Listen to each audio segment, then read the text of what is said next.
Good morning, everyone. I'm very happy to be here,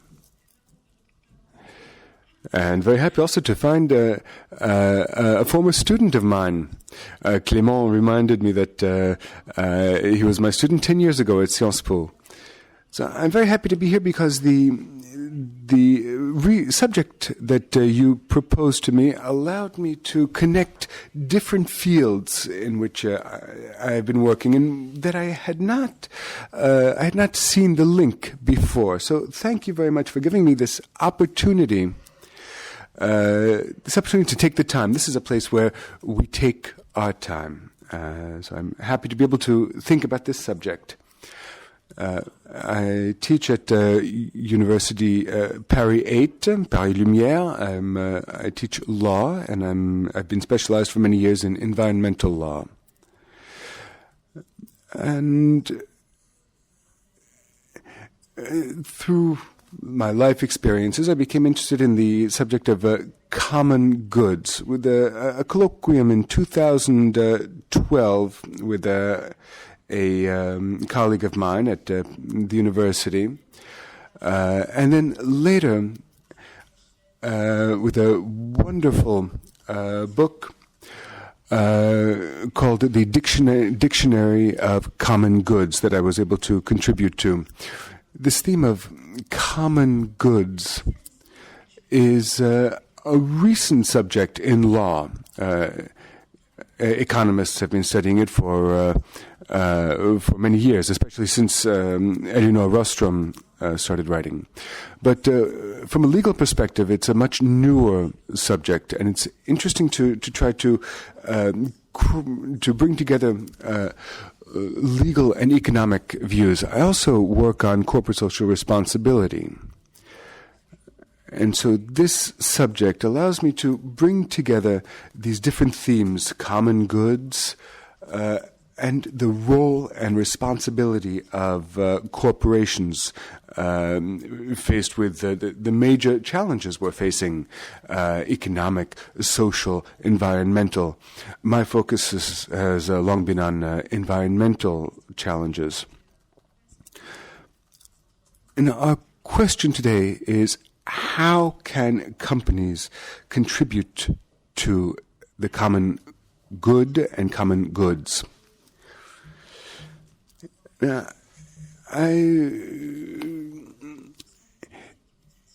the first question is singular or plural, common good or common goods? Now, Jean Tirole, who I'm sure you all know, wrote in 2016 about the economy of the common good. Maybe you remember there was an editorial also in Le Monde a few years ago where professors proposed that the notion of common good be included in the French Constitution, which would make it possible to eliminate or to quash certain laws that reduced or worked against common good. The ideas of common good and general interests are very close, and we have sometimes difficulty distinguishing them. So the question is, how should companies contribute to this search for the general interests?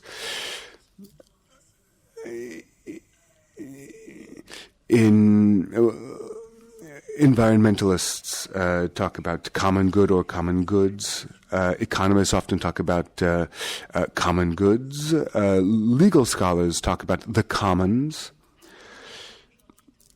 Today I decided to look at both the singular and the plural to see how companies can contribute both to the general interests and the links that exist with common goods in the plural in the context of climate change in particular.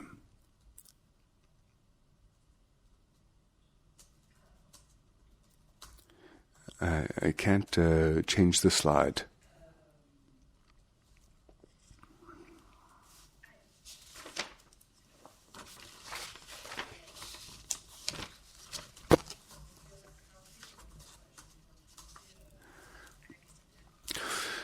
So I came into the subject through my environmental work, and I wanted to remind you all this main principle in law, which is the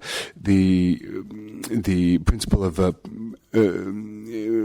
public participation and collective participation.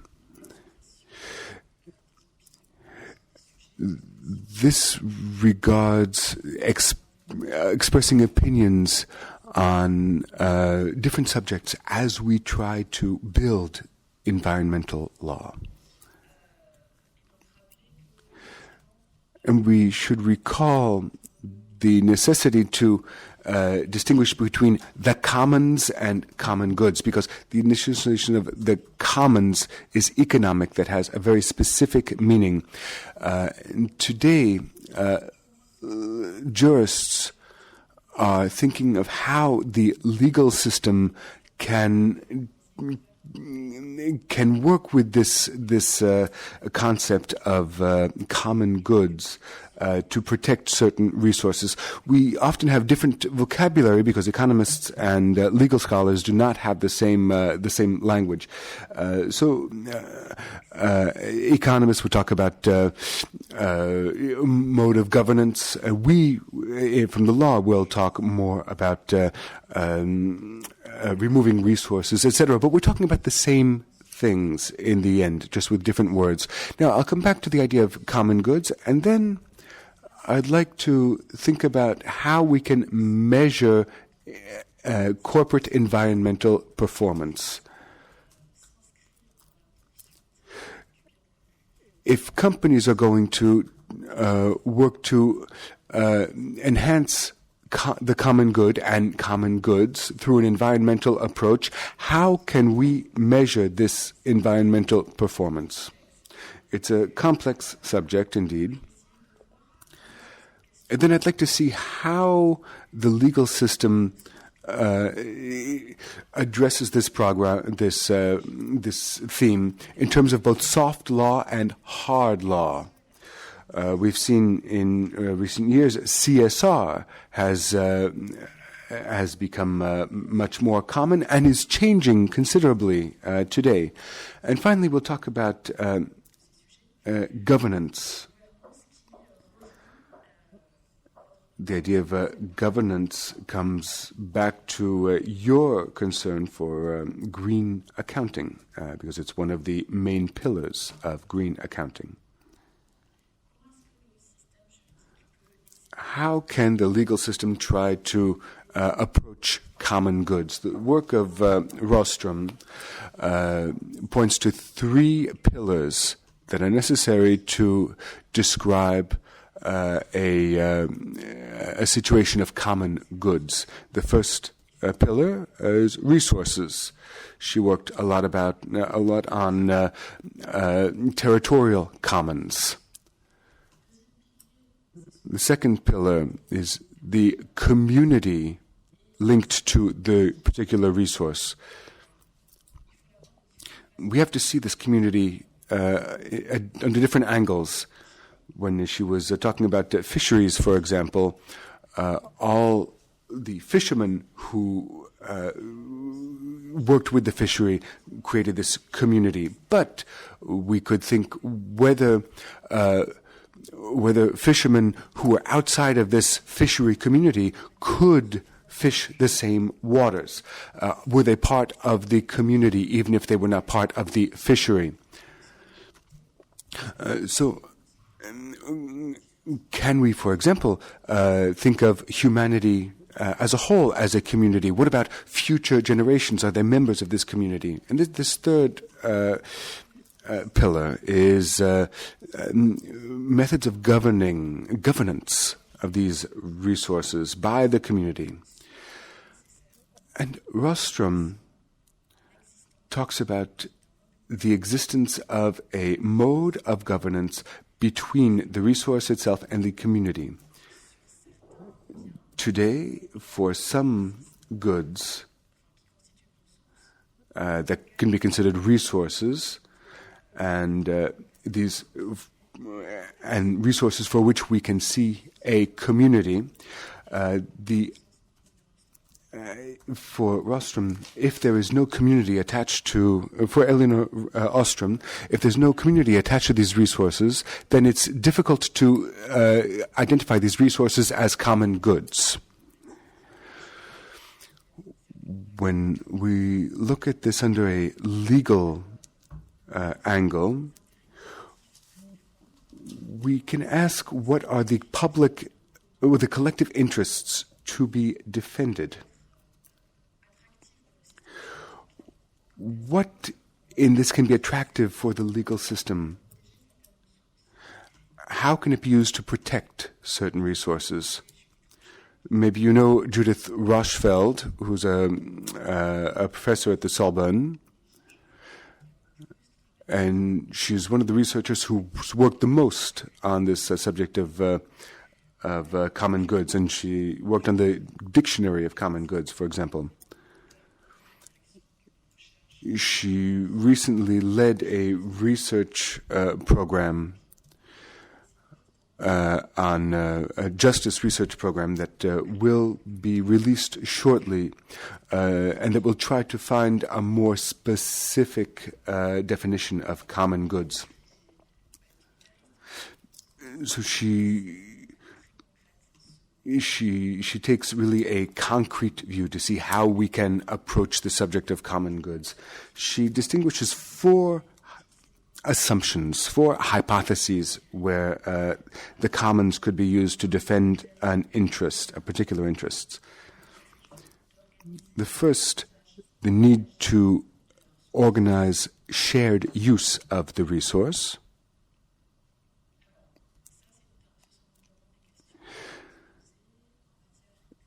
These would be, for example, cultural issues or for scientific documentation. Today, as you know, we're facing many questions regarding accessibility, access to publications, publishers. There's great competition among publishers who have taken ownership of one or another resource. So the question is for shared use of a resource. A second concern, which is very common in the environment, is how to conserve a resource that is becoming scarce. And this can concern animal species, other endangered or protected species.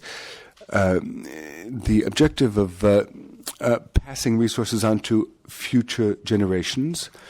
This is connected to the notion of world heritage or heritage of mankind. I could mention a recent decision by the French Constitutional Council that brings this notion back to the forefront. And finally, the will to enrich and combine intangible resources. This is, for example, software, where I think research on the idea of commons is most active, because that's where we've seen most of the implementation of this idea of common goods between private softwares and open source softwares. What resources have to be shared and protected? There's no discrimination with regard to the type of resources. It can be intangible resources such as software or knowledge, rivalrous or non-rivalrous resources. Any resource can be considered as a common good, whether it's rivalrous or not. Resources that are becoming scarce or disappearing. Here we see issues of fishing quotas, for example. But for other resources, there's this question of access. Even if the resource itself is not growing scarce. The size of the community is one of the most important questions today. Elinor Ostrom worked on narrow communities. It was mainly land-based communities.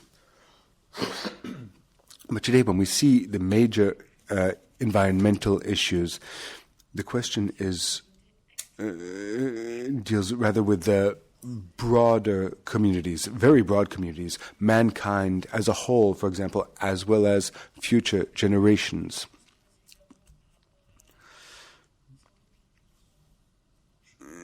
This question deals with probably our greatest challenge, climate change. If you talk to scientists, they'll tell you that this issue is so crucial that it's the basis for all of the other questions. Also, climate change is so urgent that it really comes at the forefront.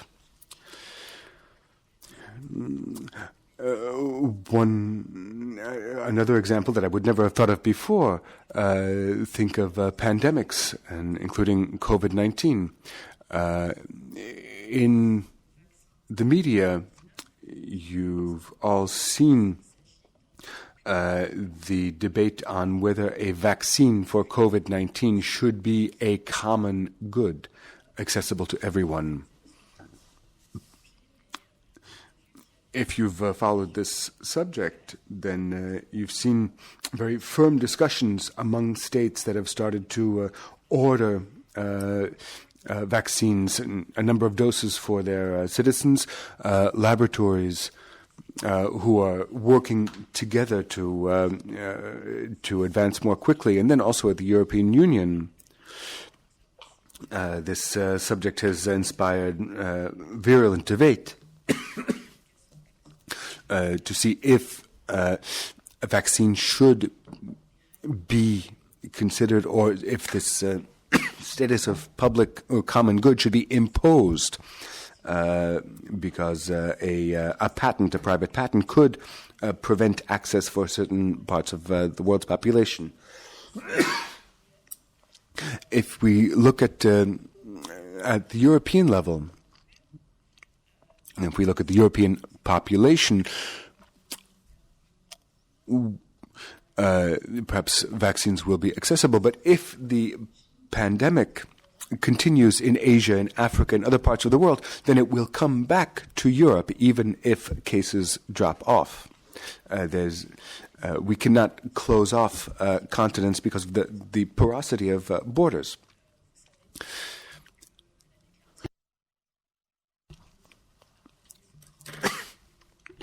And the Rio Declaration back in 1992 advanced this sustainable development principle in line with the Brundtland Report of 1996, having our current approach fall within a timeline with connections to and impact on the future generations. Now, these various examples show that very often there are conflicts between different scales and levels in communities, and we have to think about the way we need to address these conflicts. The example of deforestation in South America is a good one. There'll be conflicts between different levels. The local communities, now among local communities, you have very strong tensions and opposition. Indigenous people and communities who want to protect their living environment, knowing that other local people, including farmers, want to farm more and cut larger parts of the forest. So even at the local level, you have strong oppositions and conflicts between communities. Now, if you go one level up, you have another conflict level, which is with all of humankind. We know that in the Amazon basin, for example, the Amazonian forests plays a key role in fighting against climate change, playing a stabilizing role. And so the more you reduce the forest, the more this role is reduced. And you've seen in France that the Higher Council for Climate announced that we all participated in the global deforestation dynamics and phenomenon. So it's not just for the Brazilian farmers burning down the forest with the support of Bolsonaro. It's basically all of humankind via what we shop, what we consume, play a role in this deforestation, as we all indirectly take advantage of deforestation via the various connected activities. So for the legal specialists, it generates issues with linking up these various levels of communities, so mechanisms have to be found. And this issue is all the more important as when you think about the international level, then comes the notion of international governance. And this notion of international governance is not faring very well in the last few years. And the American elections in 3 weeks will be critical, as President Trump basically undermined and destroyed many international mechanisms that had been built for the last 40, 50 years. We had made great strides and progress in international mechanisms, but they are now reverse trends. So we are faced up with global resources, with a global community. So we would need to come up with a global system of governance, which will be difficult as everybody is playing for their own interest and trying to opposing the public interest with the individual interest. Now, if you link up these common goods with environmental issues, Gilles Martin, he is a professor of environmental law who's had an interest for more than 40 years, an academic and researcher who really advanced these notions conceptually. This academic put forward the notion of environmental goods. He was the one who authored the notes on the environmental goods in the dictionary of environmental goods, which was coordinated by Judith Rochefeld. So Gilles Martin looks into the convergence and divergence between the various environmental issues connected with the notion of commons. Now, as the environment is everyone's good, it could be considered that all environmental resources are commons. So Martin puts forward the notion of being collectively concerned, whereby natural resources would be of everyone's concern, with everyone taking a concern in the protection of these natural resources. Having said that, there is divergence, because if you want to characterize a resource as a common good, then you would need to have a method for governing this resource, which is not always the case. So we'll basically think about the way we need to set up a governance mechanism for governing these resources. So this is what is at stake with environmental law, basically how all this is going to be organized and governed. So back to the notion of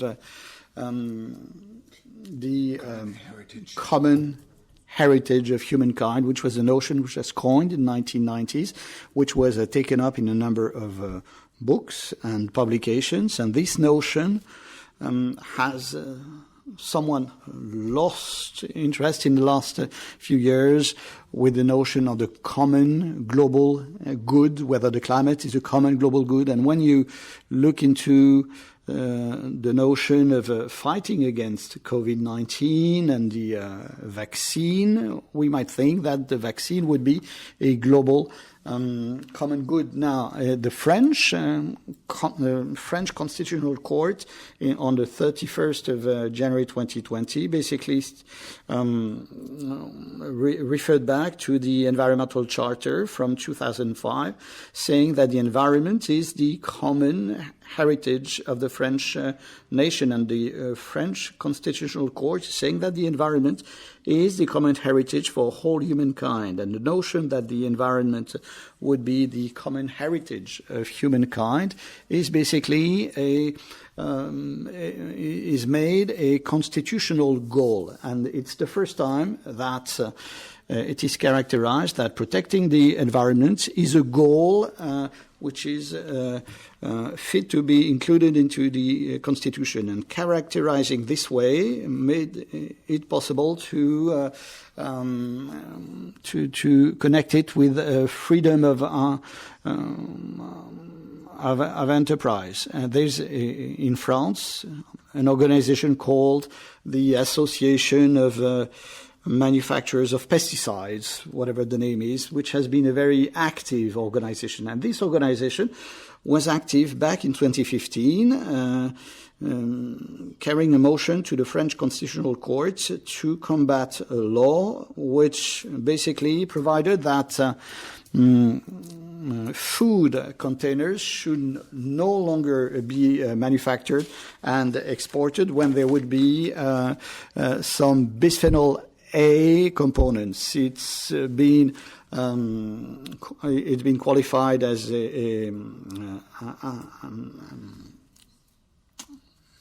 endocrine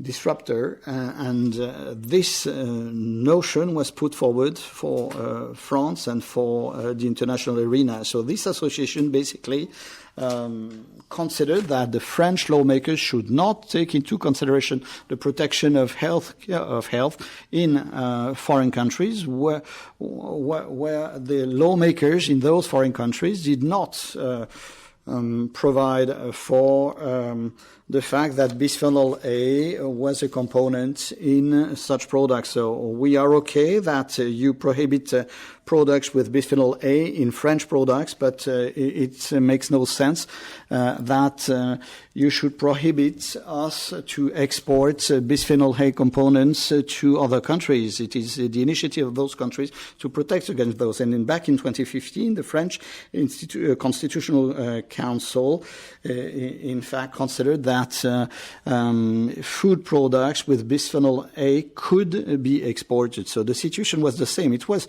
not about food containers with bisphenol A, but it was about pesticides which had been banned in the scope of the European Union. And the question was to know whether the French manufacturers could continue manufacturing these products, which were banned inside the European Union for purposes of exporting them elsewhere, that is polluting Africa or Asia with these products. And the French Constitutional Council basically made a U-turn in case law, because if it referred back to its ruling in 2015, it would have said no problem. But then it ruled that the environment was a global heritage of humankind. It was a goal. It was a constitutional goal, and this constitutional goal went against freedom of enterprise and vindicated that the lawmakers should prohibit it. So this ruling was handed down on the 31st of January 2020, and is giving a new dynamism to this notion of common global heritage. And basically, law is a discipline which tries to link up diverging interests and converge diverging interests. So here the lawmaker stipulated that between the interest of pesticide manufacturers to keep exporting these substances and protecting the environment, I give preference to the environmental protection, which comes higher in the chain of value. So very interesting ruling. Now, what is the connection of all this with businesses? How can businesses contribute to pursuing the common good, or how can businesses take into considerations the common goods? Now, we'll be looking into this by looking into the notion of measuring environmental performance of businesses. Now, what does it mean to define and measure environmental performance of businesses? If we refer back to economic theories, you know that we speak about negative externality or positive externality. A business, a company, via its business operations, has impact to its internal communities, but its business operations also have impacts to the external communities, and such externalities can be positive, creating jobs, contributing to the economic development, or can have negative impact. And among negative externalities comes the environmental impact of business operations of companies. Now, it will not come as a surprise to you that the world we are in is not a sustainable world. If we keep doing things and operating in the world as we've been doing, we'll be on a collision course. You know that an organization came up with a very telling concept, which is the day when we have used up all of the resources of the planet, and when we live on an environmental credit, quote unquote. So it is it is a subjective metric, but it's a good point, it's a good illustration, making it possible for the general public to understand very well that with our lifestyles, we operate the planet, we tap into the planet in an unsustainable way. How can we make our ways of living and business operations more sustainable? Well, by way of environmental standards. Now, what's difficult is that these international standards are developed by the national level or international level. For example, environmental law originates 80% of environmental law originates in EU legislation, but there are no international environmental standards at the level of the planet. So, which means that many states engage in so-called environmental dumping. After tax dumping and social or labor dumping, we have some forms of environmental dumping with very low environmental standards. So then comes the issue of what standard should businesses apply. Now, if you are a small business or a very small business and you operate in France, your environmental standard will be quite high, because we can consider that France operates at a somewhat satisfactory environmental standard. There are issues with this chemical plant in southern France, which blast and which was problematic, but France operates at what I would call satisfactory environmental standard. But if you are a multinational corporation and you operate in many countries, many regions, you'll be confronted with the issue of the degree of the international standard you should comply with. So this globalization phenomenon. Now, the notion of globalization, in fact, you should refer back to Alain Supiot's work. And Alain Supiot looked into the notion, considering that globalization is being organized or governed.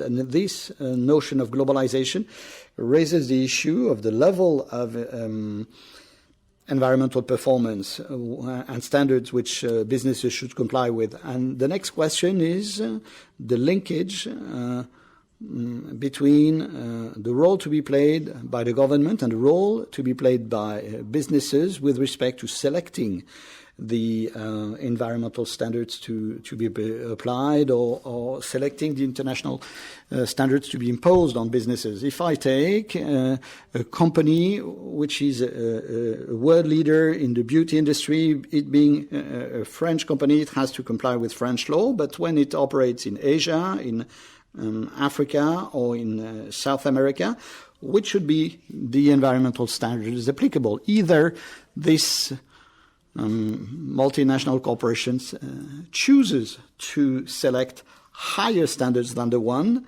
imposed by these countries, or it decides to comply with the regulations in effect in these countries. So it, being a virtuous company, it decided to select an international standard that it will commit to implementing. So, and there is a debate emerging between soft law and hard law. That is, which should be the level of the international standard to be complied with? Should it be a constraint, or should it be a voluntary commitment on the part of businesses? Now, above and beyond this comes the notion of knowing who should be setting the strategy for the future, who should be setting the course, who should be setting or defining the timeline, the end goal. Since there is unanimous convergence on the fact that the way we've been operating the planet is not sustainable, we are talking about environmental transition, about environmental conversion. Who should be the one to decide the roadmap or the course to be set for businesses which play a key role in this energy transition, in this environmental transition, Who will be setting the course for engaging in this environmental transition? Now, today, the stimulus plans is a good illustration. There is the notion of setting conditions for carrying out these stimulus plans. As governments support businesses, can they or should they ask counterparties so that the business operations fall within a trajectory, a transformational course? And more generally comes the notion of knowing how to combine and pool forces of businesses to engage in a certain trajectory. Let me take a simple example. Electric vehicles, electric cars are great as a concept, but if you can't charge your vehicle car because there are no charging stations, or not enough charging stations in France, it will go nowhere. So you can see that you'll have to link up different levels of decision-making at the regional level, at the national level, with different stakeholders and participants, private and public participants, and everybody will have to be organized and coordinated. The issue of hydrogen is a good illustration of this. Scientists consider that a better use of hydrogen could be a good way to move away from fossil fuels, but engaging into hydrogen power means that companies have to engage in that, but governments should do the same. Germany invested 9 billion euros in hydrogen strategy, and France is lagging behind, but going in the same direction. So you can see that this definition of environmental performance and environmental performance strategy involves that there is complex governance mechanisms set up across stakeholders, across scales and levels of community, which makes the whole equation quite complex. I don't know whether you know Mariana Mazzucato, an economist who's been an advisor and counselor to many states. She's been working for some 10 years on the notion of the entrepreneur state. Her idea is that we shouldn't be opposing the public sphere with the private sphere, but that, much to the contrary, we should maximize the synergy between the private and the public spheres. And she's taking up many illustrations, especially in the US, which is the country of free trade. She's taking many illustrations showing that very flourishing business operations came from a national level, federal level economic plan, which pooled the forces and drove economic growth. So her work has been very interesting to show. So Mariana Mazzucato, she transcended this simplistic opposition between the private and public spheres, demonstrating that we need to maximize the synergy between these two spheres to set this course, this trajectory, to possibly meet the challenge. Now, in this attempt at a definition, I told you there's the national level, the state, there are other levels, the regional level, but our regional level that we have here is the European level, with the first European stimulus plan, which is a first with respect to the magnitude of this stimulus package or stimulus plan and the way it's been designed. It's the first time that some European member states have accepted that the debt be shared and by some solidarity mechanisms that some countries will commit to help others. So either you set the level of definition at the state level or at the higher up regional level, like the European level, and it can be illustrated through several mechanisms. For example, the Sustainable Development Goals, which were developed by the United Nations 2015, basically provide some avenues for development for businesses to drive their business operations. There are 17 Sustainable Development Goals. We can never use all of the 17 goals to drive your business operations, knowing that the development goals initially were targeted at the public spheres, but we can see businesses engaging into the development goals now. And the Global Compact and the Sustainable Development Goals are being very much connected with. The Global Compact is an instrument which was developed in the year 2000 following the Davos Economic Summit speech by Kofi Annan in 1999, who said that without a very strong commitment by businesses, we'll never get there. States and governments today are powerless to engage in this transition. We need to engage businesses, but we'll help businesses by making available this instrument, i.e. the Global Compact, which will be a voluntary commitment by businesses to engage in 10 pillars, and among the 10 pillars, 3 target the environmental protection. And in the UN today, they try and link up the Global Compact and the pursuit of the Sustainable Development Goals, telling businesses, you must make sure your business operations fall within the pursuit of 2 or 3 or 4 of these goals, depending on your business operations. If you are a pharmaceutical lab, you'll need to engage in the goal of protecting healthcare, as an example. So you can see that at the international level, there are a number of mechanisms and instruments making it possible to attempt to define a standard.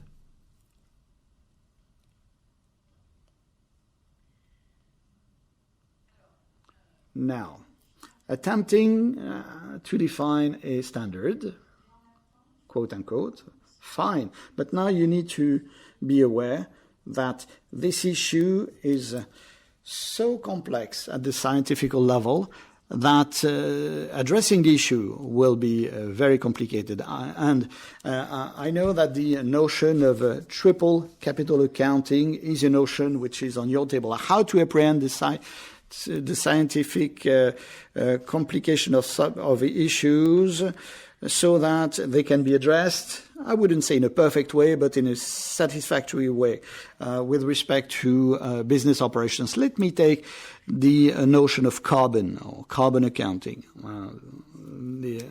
The issue of greenhouse gas emissions is the issue which is probably the most advanced in environmental protection. There are a number of standards which have been set to measure greenhouse gas emissions, and companies can set their emission reduction trajectories within these goals and within the goals of the Paris Accord of 2015, which basically banks on a global warming of some 2 degrees. This was the initial goal, to limit, to cap global warming by some degree. Fine, great goal, but things are much more complex than this. Well, it will be a question of measuring greenhouse gas emissions, not just at the level of a business, but by taking into consideration all upstream operations and all downstream operations, referring back to the COP3 conference notions of measuring greenhouse gas emissions. I don't know whether you're familiar with this. Scope 1 is about measuring greenhouse gas emissions by way of business operations. Scope 2 is a bit broader, taking into account transportation chain. And Scope 3 takes into consideration all of the upstream chains, all emissions generated by the manufacturing of raw materials and primary resources going into the manufacturing operation, as well as all of the downstream chain of events, including those greenhouse gas emissions generated as and when the products are used. If you take the example of the oil industry, when petrol or gas oil or diesel is used by motorists in their cars, this relates to Scope 3. Well, today, what do scientists tell you? Basically, they tell you that we cannot be content with Scope 1 and Scope 2 analysis, that we need to take Scope 3 into considerations, because otherwise you are a one-legged person if you only focus on Scope 1 and 2 and you don't take into consideration all of the impacts of business operations. Now, what about other industries who really do not want to focus on Scope 3 because their performance is not too bad with the Scope 1 and 2 analysis, but their scores is terrible in Scope 3 analysis. Basically, they tell us that the calculation, the methods are not very relevant. And it is true that there is arbitrary assessment and subjective assessment in Scope 3 analysis. But if you don't go into the Scope 3 analysis, you miss the point. So you don't want to miss the point, but the point is a complex one. So measuring Scope 3 or Scope 3 measurements is complex. And another angle is the scenario to be used by businesses to set the trajectory and making sure it is aligned with the Paris Accord trajectory, not talking about 1.5 degree global warming cap, but 2 degree. Now, my trajectory, the trends or the trends and change in my business operations to make sure I'll be carbon neutral by 2050, and if I'm a bit more advanced, by 2040. Now, on a scientific level, what does all this mean? Well, it all means that we'll be forced to develop global level scenarios to be able to analyze those greenhouse gas emissions which are permitted to support the 2 degree global warming trajectory. So it means that we are going to be breaking down at a geographical level and by type of business operations those greenhouse gas emissions. And that's what the IPCC keeps doing, or the French Climate Council, that is trying to examine the buildings, the transportation industry, so by type of industry, by type of operations. If we want to be carbon neutral by 2050, if we want to be aligned with the 2 degree capping trajectory, we need to authorize, quote unquote, so many greenhouse gas emissions by type of geography and by type of business operation. Fine. Now, we need also to refer back to what we call the carbon storage capacity, quote unquote. I don't know whether you've heard about this. Carbon storage capacity. What does it mean? It means that some mechanisms make it possible to absorb and store carbon by some offsetting mechanism. If I can store carbon, then I can release more emissions. If I say that for a type of industry, let's take an abstract number. For such an industry, I can release 8. I can, or I may, I'm authorized to release a unit of 8 to be aligned with the 2-degree trajectory. But if I have 4 plus 4, then I can release 12. 12 minus 4 equals 8. Fine. So you can consider that you can store, you can capture 4. Now, an organization which plays a very critical role in developing such scenarios is the International Energy Agency, which has developed all these scenarios, breaking down the analysis by type of operation, by geography,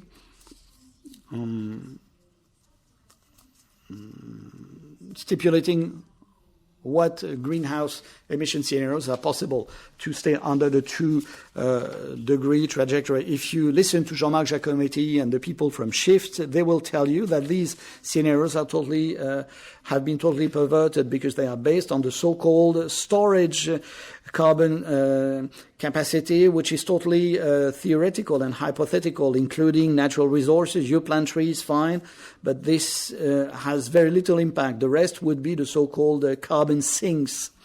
So this is something which is quite an abstract notion for me. A carbon sink would be a big hole on the planet where you would allegedly store carbon, except that very eminent scientists tell you that we are not capable of doing that on the planet. So it shows and demonstrates that those scenarios we use to quantify greenhouse gas emissions are scenarios which have been perverted right up front, right from the origin. If I take this illustration with the greenhouse gas emissions and carbon sequestration, just to show that the issue is very scientifically complex, making the task extremely arduous, extremely complicated. And this is just the simplest case I'm telling you about. If we look at the issue of biodiversity, you want to tear your hair out. About 30 years ago, scientists from the French Museum of Natural History studied biodiversity in a silo. They wanted to study every plant species, every animal species independently. Today, we have a dynamic vision of biodiversity that looks at the very powerful interactions between the different ecosystems. From a scientific point of view, it is difficult to observe and understand biodiversity. But then we have to analyze the impacts of of business activities on the interaction among these ecosystems. It's really quite complex. Now, better is the enemy of good, as we know. We cannot wait for perfection. We have to act now. Even if we make mistakes, even if we don't, even if we can't approach every subject, but there's this complexity that makes it difficult to act. A very interesting concept is the planet limit. This was conceptualized by the Stockholm Resilience Center, which has been working on this subject for more than 20 years. The idea is to try to analyze how we can make business operations compatible with 9 particular values, including climate change, global warming, ocean acidity, etc. They found 9 items, and for each one, they analyzed the impact of business operations to see how these operations can be compatible and in respect with these items. Companies several companies, including the number one French cosmetics company that I mentioned before, attempt to incorporate this notion of planet limit into their strategy. The strategy regarding raw materials, purchasing, etc., to see how it can all be compatible. Another illustration, a tool implemented by Kering called EP&L, Environmental Profit and Loss. This tool aims to analyze the environmental impact of business operations. Kering, as you know, is a corporation specializing in luxury.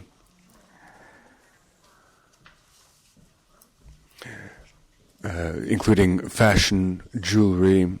For fashion, their initiative was to go meet the producers of the raw materials to see how they produced these raw materials, how much water they used, how much space they used, the greenhouse gas emissions related to these materials. To be able to quantify as accurately as possible the environmental impact of these operations. It's not a perfect tool, but it does make it possible to set out a trajectory. Companies know if their environmental trajectory is positive or negative. Kering chose to make this an open source tool. They offer it to all of their subsidiaries and even outside the group, so that other companies can also take an ever more accurate approach to business analysis. Now, these companies, of course, have to be suited to this tool. So, for example, for the agri-food business, the agri-food sector, this tool would be much more difficult to use. But it's a first example that could give other tools that would be more suited to these to different sectors. So, as you can see, the subject is already complex from a scientific point of view. And then from a legal point of view, defining the course and then measuring the activity. But complexity is not a reason to do nothing. Even if it's hard, it's something we have to do. So now the question, how can we use these measurements in legal affairs? And now we're going to see the interaction between hard law and soft law. The first use that we could make of this tool is for non-financial reporting. The term is already interesting. Non-financial, everything that is not financial. It's like Rome and the barbarians. So the non-financial is environmental, social, societal. France has been a pioneer in this subject. Listed companies were obligated to carry out non-financial reporting as of 2001. However, reporting is simply a declaration. You have to say what you do, how you approach environmental and societal subjects. There is no obligation for concrete action. But this boundary between declaring and doing, between words and actions, is going to disappear little by little. The obligation to declare puts pressure to carry out true actions. Now, Michel Barnier, who you know, Mr. Brexit, used to be Minister of Finance in France, and in 2014 he issued a European-wide directive on non-financial reporting. France was already well in advance compared to the rest of Europe. In July 2017, this directive was transposed into French law. Now, in a slightly different form, in the form of what they call a non-financial declaration. Before this directive and its transposal into French law, there was basically a questionnaire with 42 items, including waste, electricity use, etc., and generally associated with three colors, green, orange, red. Now, since the Declaration of Non-Financial Performance imposed by this 2017 directive, the declaration will have to present the performance, the non-financial performance of the company from the point of view of materiality, which is an economic concept. There will be a risk map, a list of measures to be taken to attenuate these risks, and a measurement of the impact of these measures. So it's become much more detailed. It's no longer simply saying if you are in the green, yellow, or red, but really describing your non-financial strategy. A lot of companies took advantage of this to make in-depth changes in their business practices.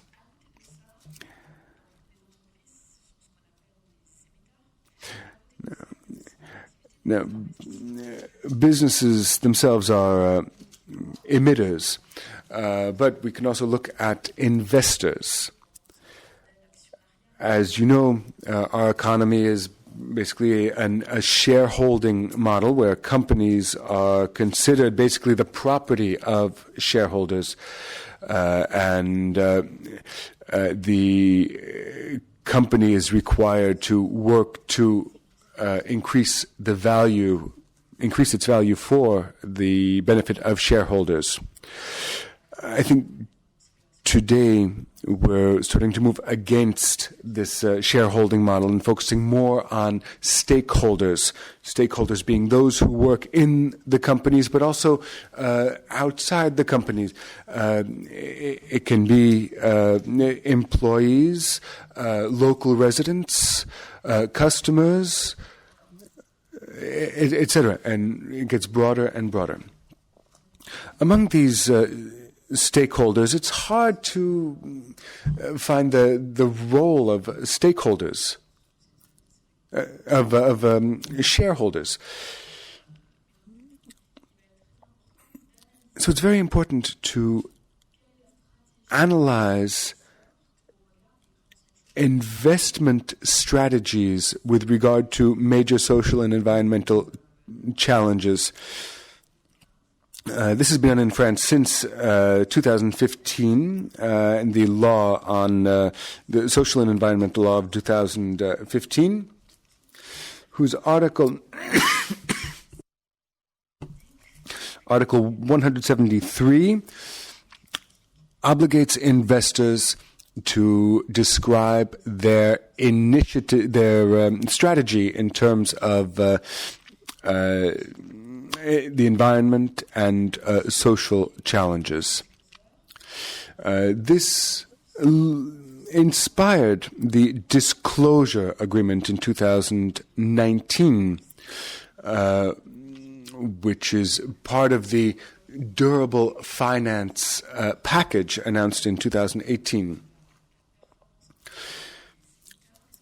So it's a question of linking the performance of companies with the performance of investors and obligating investors to describe what's going on in their portfolio. AXA talks about takes the temperature, as they call it, of their portfolio.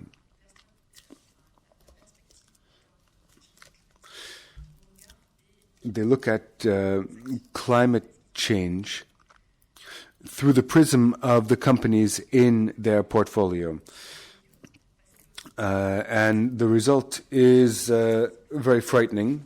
AXA says that for the companies in their portfolio would lead to an increase of 3.1 degrees in global temperatures. For other investment funds, that might go up to 4 degrees. So here we have another very rich tool, European taxonomy. Now, what is European taxonomy? Taxonomy is associated with sustainable finance. The idea behind sustainable finance, it's very simple. It means putting pressure on investors to encourage them to invest in green or transitioning companies. That's the soul of green finance. What leverage do we have on investors to encourage them to do this? Simply the fact that they have to report on what they have in their portfolio. And perhaps ultimately this could lead to a change in prudential rules for investors. Now, as you know, investors are obliged to stabilize their investments. So when you buy a share, you have to have 39% of the value of that share in capital to stabilize that share. Now this evolution could change the rules or the makeup of the system to encourage investors to invest in green or transitioning communities. The slogan we hear on this is, a green activity is green. This taxonomy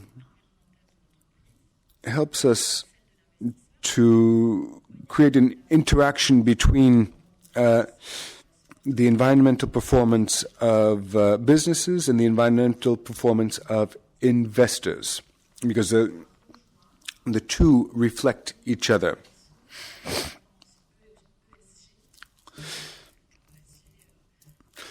So we're bringing together environmental, social, and governance responsibility with corporate social responsibility.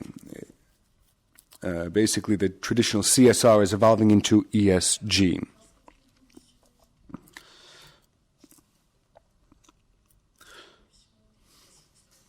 When we look at this evolution, soft law, hard law, we also see the duty of vigilance, which dates from 2017 in France, and which obligates companies with more than 5,000 employees to implement a vigilance plan through which they have to foresee the impact of their business, the social, environmental, and governance impact of their business. Here, it's more than reporting. It is explaining. They have to say how they work to prevent, for example, human rights abuses. So we see that responsibilities are growing stronger. It's no longer simply an obligation to report, but there is this duty of vigilance embodies an obligation to take concrete action, which is very positive and inspires a great deal of hope.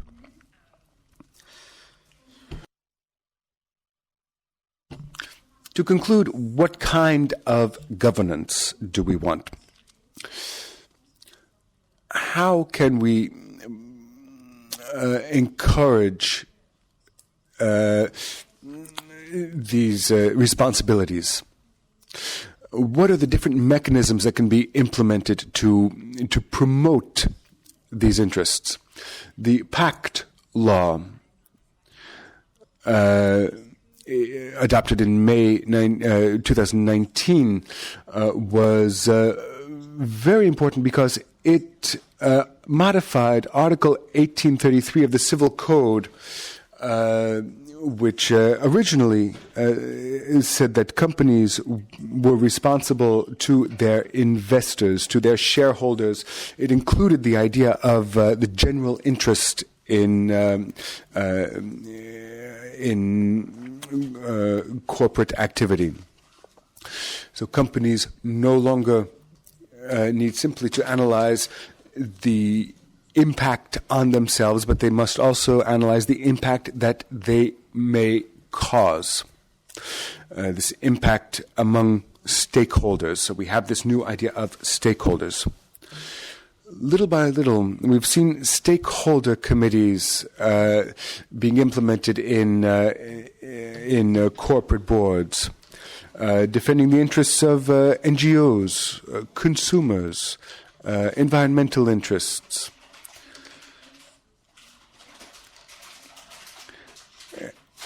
Now, how will this stakeholder committee interact with boards of directors and other corporate governance bodies?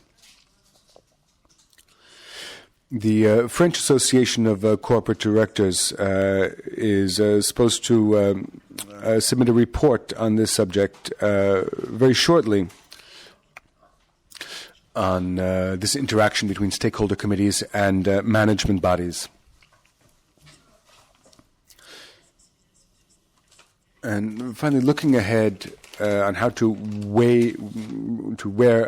raise awareness,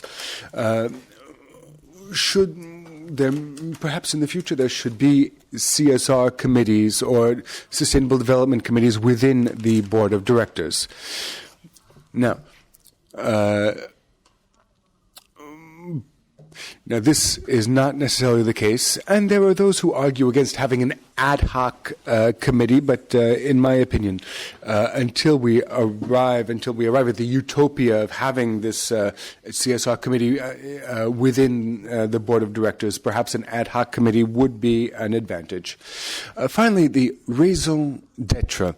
What is a raison d'être? A raison d'être is a more distant horizon for a company. It's no longer simply describing a business model. It's analyzing the purpose of the company in society. Perhaps the raison d'être should be within the board of directors to allow for the implementation of mechanisms that would ensure that the corporate purpose is itself aligned with the company's raison d'être.